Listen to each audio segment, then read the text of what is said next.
आज का हमारा टॉपिक है रिडेम्पशन ऑफ डिबेंचर्स। अब डिबेंचर्स हमने देखा था कि कंपनी बेसिकली जब उसे फाइनेंस की ज़रूरत होती है तो वो रिडेम्पशन डिबेंचर्स इशू करती है और बाद में ज़ाहिर है उसने उसकी पेमेंट करनी होती है, तो वो पेमेंट जो है वो रिडेम्पशन कहलाती है। अब डिबेंचर्स की रिडेम्पशन तीन तरह से हो सकती है। रिडेम्पशन इन इंस्टॉलमेंट है, रिडेम्पशन बाय कन्वर्जन है और रिडेम्पशन है इन लम सम। रिडेम्पशन इन इंस्टॉलमेंट के डिबेंचर्स थोड़े थोड़े करके कंपनी जो है वो खरीदती है और उनको साथ साथ कैंसिल करती जाती है। रिडेम्पशन बाय कन्वर्जन ये है कि वो जो डिबेंचर्स होते हैं उन्हें बाद में हम शेयर्स में कन्वर्ट कर देते हैं, तो ये रिडेम्पशन बाय कन्वर्जन होगी। और रिडेम्पशन इन लम सम ये है कि जितने डिबेंचर्स इशू किए थे वो कंपनी सारे के सारे डिबेंचर्स इकट्ठे खरीद लेती है और उनको रिडीम करती है। पहले हम सीखेंगे रिडेम्पशन इन इंस्टॉलमेंट के हवाले से कि इंस्टॉलमेंट की सूरत में जो डिबेंचर्स हैं वो किस तरीके से रिडीम किए जाते हैं। इसमें पहली सिचुएशन बनती है कि हम एक पर्टिकुलर सम जो है, एक फिक्स्ड जो अमाउंट है वो हम रख लेते हैं और हर साल हम उसके डिबेंचर्स जो है वो खरीदते जाते हैं। अब ये जो फंड है, ये जो पैसे हैं जो हम फिक्स्ड अमाउंट लेते हैं, ये हम प्रॉफिट में से भी ले सकते हैं और ये हम जो है वो डायरेक्ट जो है वो कैपिटल से भी ले सकते हैं। अगर हम प्रॉफिट से लेते हैं तो इसकी दो जर्नल एंट्रीज हमें पास करनी होगी। पहले हम प्रॉफिट में से पैसे अलग करेंगे तो हमारी एंट्री पास हो जाएगी profit and loss account to debenture redemption fund account, और बाद में जो हम डिबेंचर्स लेंगे तो दूसरी एंट्री हमारी पास हो जाएगी debenture account to bank account. दूसरा होगा कि हम आउट ऑफ कैपिटल जो है वो लेते हैं ये अमाउंट, तो जब हम ये अमाउंट आउट ऑफ कैपिटल लेंगे तो हमारी डायरेक्ट एंट्री पास हो जाएगी debenture account to bank account. तो इन इंस्टॉलमेंट जब हम एक फिक्स्ड अमाउंट रखते हैं तो उस सूरत में हमारे पास दो ऑप्शन हैं, आउट ऑफ प्रॉफिट और आउट ऑफ कैपिटल। दूसरी सूरत ये होती है कि हम डिबेंचर्स को ओपन मार्केट से खरीद लेते हैं। अब जब हम ओपन मार्केट से डिबेंचर्स को खरीदते हैं तो डिबेंचर खरीदने के दो मकासद होते हैं। एक फॉर कैंसलेशन या रिडेम्पशन, हम डिबेंचर खरीदते हैं और उसी वक्त हम उनको रिडीम कर देते हैं, कैंसिल कर देते हैं। और दूसरी ऑप्शन जो होती है वो ये होती है कि हम डिबेंचर्स को खरीदते हैं for investment, debenture purchase and investment के तौर पर हम उन डिबेंचर्स को खरीदते हैं। अगर हम डिबेंचर्स को खरीदते हैं रिडीम करने के लिए, हम खरीदते हैं और उसी वक्त कैंसिल कर देते हैं, तो सिंपल एंट्री है debenture account to bank account. अब इसमें ये होता है कि बाज़-औक़ात खरीदते वक्त हमें प्रॉफिट होता है, बाज़-औक़ात लॉस होता है। होता ये है कि जब हम ओपन मार्केट में जाते हैं डिबेंचर खरीदने के लिए तो डिबेंचर की वैल्यू मार्केट के हिसाब से कम या ज़्यादा हो रही होती है।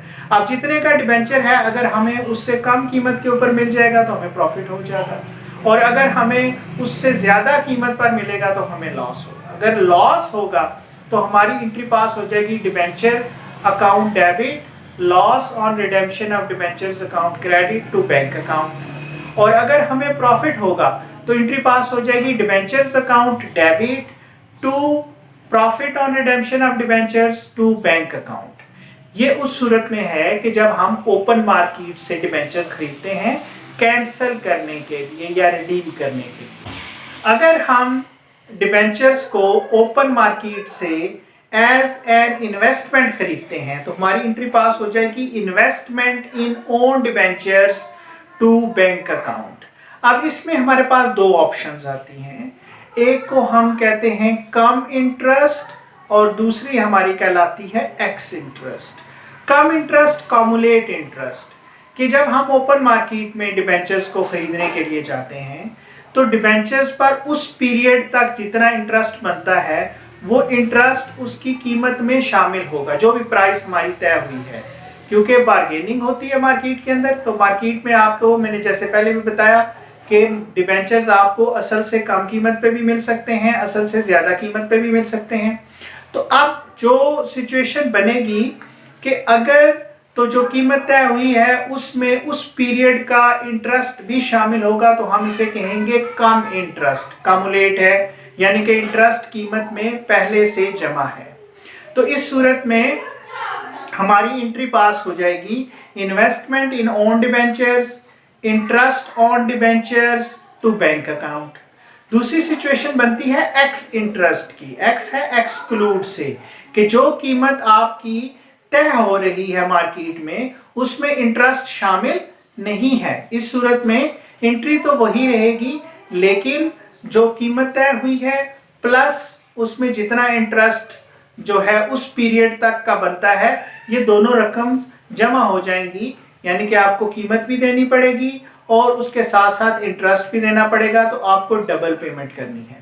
कम इंटरेस्ट में जो कीमत तय हुई सिर्फ वही देनी है, उसमें इंटरेस्ट शामिल है, इंटरेस्ट की अदायगी अलग से नहीं होती।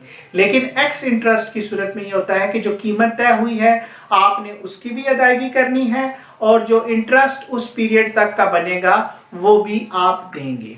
अब ये कम इंटरेस्ट और एक्स इंटरेस्ट की सिचुएशन उस वक्त बनती है जब आप जो इंटरेस्ट की ड्यू डेट्स होती है, मसलन अगर कंपनी 6 माह के बाद इंटरेस्ट पे कर रही है तो उसने 30 जून को इंटरेस्ट पे करना है और फिर 31 दिसंबर को इंटरेस्ट पे करना है।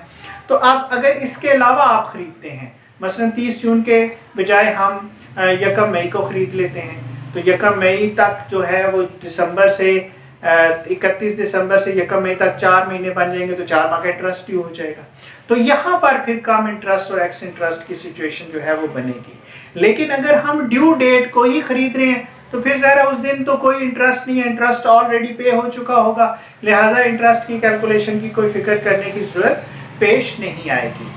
तो एक्स इंटरेस्ट और कम इंटरेस्ट की सूरत हाल सिर्फ उसी वक्त बनेगी जब हम उसे जो इंटरेस्ट की ड्यू डेट्स हैं उसके अलावा खरीदते हैं। तो उसमें फिर ये होगा कि कम इंटरेस्ट में जो कीमत तय हुई उसमें इंटरेस्ट की रकम ऑलरेडी शामिल है, आपको अलग से उसकी अदायगी नहीं करनी।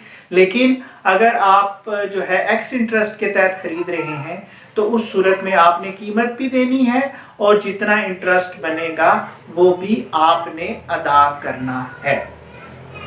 इसके बाद जो सूरत हाल है वो ये है कि आप जो है डिबेंचर्स को रिडीम करते हैं बाद में। पहले आपने एज ए इन्वेस्टमेंट खरीदे और बाद में आप उनको रिडीम करते हैं। तो जब आप बाद में रिडीम करेंगे तो उस वक्त आपने फिर प्रॉफिट या लॉस शो करना है। उस वक्त फिर हमारी एंट्री पास हो जाएगी डिबेंचर अकाउंट डेबिट। अगर लॉस हुआ है तो loss on redemption of debentures to investment in own debentures, और प्रॉफिट की सूरत में एंट्री पास हो जाएगी debenture account debit to profit on redemption of debentures credit और to investment in own debentures credit. तो ये जब आपने डिबेंचर पहले इन्वेस्टमेंट के तौर पर खरीदे और बाद में जब आप उनको रिडीम कर रहे हैं तो उस वक्त ये एंट्रियां पास होंगी। इसके बाद जो हमारी सूरत हाल है वो ये है कि हम डिबेंचर्स को रिडीम करते हैं बाय कन्वर्जन, हम उन्हें कन्वर्ट कर देते हैं शेयर्स की सूरत में। इस सूरत में हमारी एंट्री पास हो जाती है डिबेंचर्स डेबिट और debenture account debit to share capital account credit हो जाएगा। और तीसरी सूरत डिबेंचर जो है वो हम लमसम खरीद लेते हैं, सारे के सारे खरीद लेते हैं, तो इसमें भी ज़ाहिर है debenture account debit to bank account credit. तो ये हमारी रिडेम्पशन की सिचुएशन होती है जब हम डिबेंचर्स को वापस करते हैं, या वो जो कर्जा हमने डिबेंचर्स की सूरत में लोगों से लिया हुआ होता है हम उनसे डिबेंचर वापस ले लेते हैं और उनकी जो रकम है उनको वापस कर देते हैं।